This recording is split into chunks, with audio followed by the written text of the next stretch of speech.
So apparently, it's not just the hard left as they are known, and by hard left I mean anybody to the left of Gordon Brown, who are now in the sights of the purge hammer as far as Keir Starlin and Morgan McSweeney and his cadre of hard right losers at the helm of the Labour Party are. Now, even the softest of soft left people are theoretically in the sights, in the crosshairs for expulsions are concerned, right? So this is coming in the news that Neal Lawson, who is the chief of the centre-left pressure group Compass, centre-left doing a lot of work there, as I said before, like, soft left at this point basically just means like social liberalism, really and truly, considering the Labour right are all neoliberals. Soft left is just social liberals, and then the left and hard left are like social democrats and democratic socialists, because at the end of the day, what Labour were promising in 2017 and 2019 was just social democracy. Let's not kid ourselves, this was some socialist seizing of the means of production. This was just social democracy, just what the Nordic countries do all the time. The idea this was anything to do with hard left is completely nonsensical, but our whole Overton window in this country is completely fucked. So this is all going to be relative to the current level of where the discourse is currently at the moment. Centre-left just means not actively transphobic at this point. Yeah, not untrue, JTM. Anyway, Neal Lawson has been expelled, and he attacks party as engaging in tyranny. He says, so let's read on. Keir Starmer has been accused of presiding over a Labour Party obsessed with petty tyranny, as the head of centre-left pressure group Compass claimed he faced expulsion as a member after 44 years. In a move that will reignite concerns of overzealous factionalism on the part of Labour leaders' allies, Neal Lawson said they were determined to maintain a domineering power that had even left some MPs cowed by the fear that they will be next. And we know that this was going to be next, because all of the black MPs that spoke to Channel 4 but refused to give their names, right? They refuse to give their names to Channel 4 lest they have whip removed by Keir Starmer for daring to say that there was a problem with anti-black racism in the party. That's the level of fear that's operating under under Keir Starlin and his SS and his intra-party SS soldiers are doing currently, right? The people speaking up about racism do not feel able to do so publicly with their own name staked to it. Think about that, right? Lawson, an ardent supporter of overhauling the voting system to introduce proportional representation, said he was being driven out by bullies who have abandoned long-standing acceptance of pluralism. Quite frankly, yeah, true. And this is, again, I will point out, just like when we talked about last time when there was other purges happening to more people on the left, is that even under Blair, where he had de facto control of the entire party to go as right-wing as possible, as he really wanted to, although Starmer's probably to the right of Blair, really at this point outside of railway nationalisation, at least Blair was happy to work with the left. There was no expulsions. People who were genuine leftists were made members of the cabinet. People like Claire Short, people like Robin Cook, right? These people were not shut out of the party in the same way that they are now. And we all know that it's Morgan McSweeney who's doing it, right? Because Keir Starmer was just essentially a puppet for this kind of Labour right project to purge all of the undesirables from the party. And Morgan McSweeney is on record saying that he wants to eradicate the left. So the fact that anyone is surprised by this, given Morgan McSweeney's previous comments, really and truly shouldn't be surprised. He said he received a cold and clinical email last week that broke his political heart, informing them that he was being expelled for a tweet sent in 2021. Lawson said he had shared a Lib Dem MP's call for some voters to back Green candidates in local elections, accompanied by his own suggestion that doing so represented grown-up progressive politics. Now, this is the first time I've ever seen anyone expelled from the Labour Party for the specific claim of backing the idea of a progressive alliance, which is something that's been bandied about by people who are supportive of the Labour Party for yonks at this point, ever since people really started getting pissed off at the idea of first past the post as an electoral system.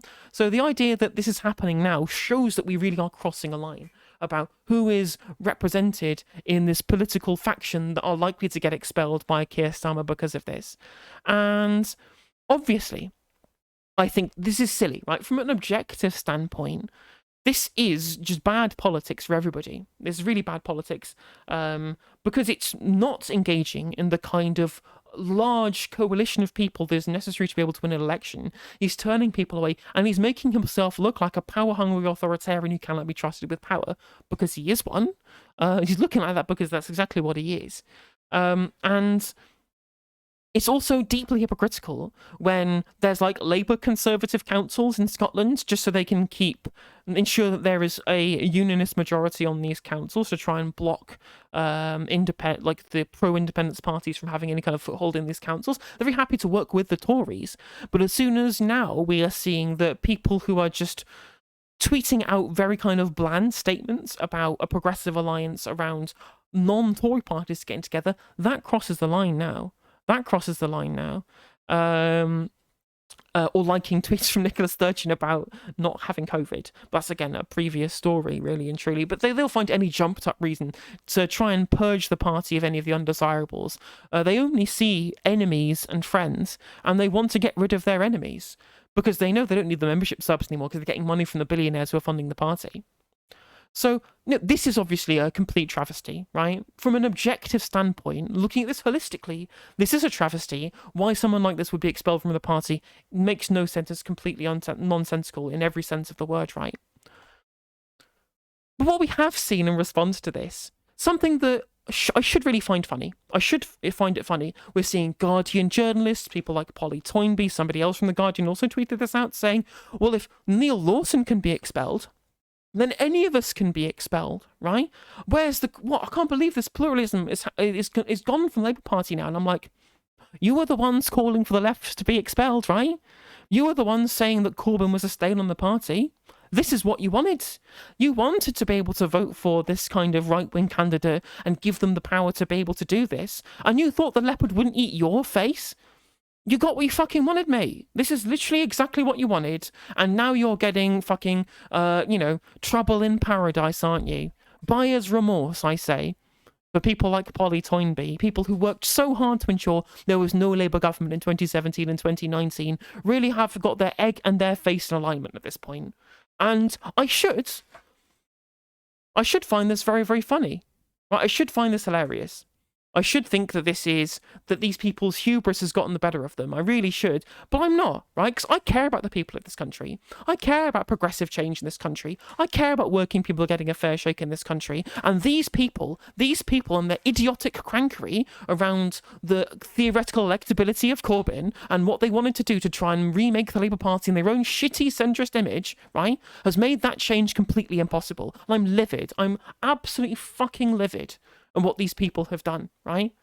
Because it's not just about factionalism within the Labour Party. This is about the possibility of changing this country for the better, to make life better for people, to make material changes that will make lives better for people. And that will not be done with a right-wing, neoliberal, cabal at the top of the Labour Party who feel like that they have the de facto power to be able to eject anybody who disagrees with them. This is not how politics should be done. And after every single leftoid told you this would happen, you then coming out and saying that suddenly this is a travesty and I can't believe they would do this. You look not only do you look stupid, it's pathetic. It's absolutely pathetic, right? The hatchet job that you did on Jeremy Corbyn now coming back to bite you, and I wish I could laugh. I wish I could hold a moral high ground and talk about how funny it is these people are getting the taste of their own medicine, right? I really wish I could. But no, I'm too emotionally invested in positive political outcome in this country. I was before. I'm not now, because it's not coming anymore. That's why I've joined the Green Party, because I'm not getting it from Labour anymore. But I really, truly do care about people in this country, and these people fucking destroyed it. They destroyed it because of their own hubris, and we are seeing the full rewards being reaped by these people. And the Labour Party's not coming back. It's done. It's over. It's never coming back. The people have been expelled. The PLB has been reshapen. The PLP has been reshapen into all the kind of fucking yes men for the Labour leadership who they handpick to be able to continue to get picked as for MPs candidate selections against the wishes of the CLP, people who they know are going to be loyal to the leadership. It's a fucking cult. Really and truly. All the same people who try and say that people who supported Corbyn are a cult, when all we cared about was progressive policy, yet they're the ones who prioritise ideological groupthink and complete fealty to the current Labour leadership and the people who then pull their puppet strings. And people say, oh, this is a conspiracy theory. Morgan McSweeney's own words that he wants to eradicate the left, right? This is the puppet master. And Keir Starmer is obviously a piece of shit, right? He is just as equally to blame because he's going along with it. But let's not think that this is some kind of politically savvy individual. We've seen him in interviews. We know what he's like. We know he is in no way politically savvy. Morgan McSweeney is the brains behind all of this, and this is the person who you should really be and truly be as angry as I am with.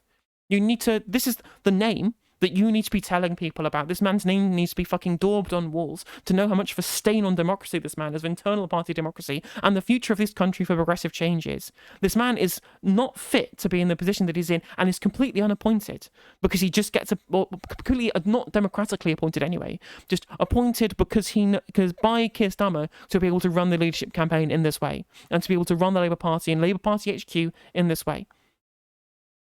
And the thing is, not only are the media people who are doing this stuff, who did this stuff before, these people saying that this is a step too far. I'm like, this is what was happening to us, and now it's happening to you suddenly that it's bad. Okay, well, that sounds pretty fucking hypocritical, but at least now you recognise it's going on. It's not just them, and it's not just us anymore. Labour MPs are now calling this shit out. They were calling out with Jamie Driscoll before, a small amount were. Now even, the centrist MPs are calling this out. Here's John Cruddas condemning Starmer's witch hunt. John fucking Cruddas is now the vanguard of, the left's response to Keir Starmer's witch hunt. Now apparently we are allowed to call it a witch hunt, by the way. Now that liberals are being targeted, it's now okay to call it a witch hunt, right? But if the left gets targeted and you call it a witch hunt, you get fucking proscribed from the party. A bit of a double standard there, methinks. But even so, right, it just shows how far this has to go. And then suddenly, someone from the Liberals gets expelled. Somebody from who is part of the sacred cows of the centre ground gets expelled. And suddenly all the Liberals are now they're saying, well, it's not the usual suspects anymore, which is literally what Polly Toynbee said, right? That it's not the usual suspects, it's a centre lefty. And I'm like, yeah. It just shows where these people's loyalties lie. Not with democracy, not with due process. It's about their team that matters, right? Leftists being expelled, that doesn't matter. My team getting expelled, now it matters now. And I'm like, it should have mattered to you in the first place because of a fundamental belief in democracy. And again, you got what you fucking wanted, and now the whole country's fucked because of it. Well done. Brilliant work. Excellent. Couldn't have asked for better. Now, if you enjoyed this video, please do consider liking and subscribing. It does help out the channel and the algorithm. And if you click the bell notification icon, it will let you know when I go live and when I upload videos. If you'd like to follow me on social media, my handle is @NoJusticeMTG, and that is Twitter, TikTok, Facebook, Instagram, Twitch, and YouTube. If you want to support my channel in a more financial manner, you can do so by becoming a member for just 99p, by super chatting, or by supporting me on Patreon, with the link is in the description of this video, and hopefully I'll catch you on the next segment.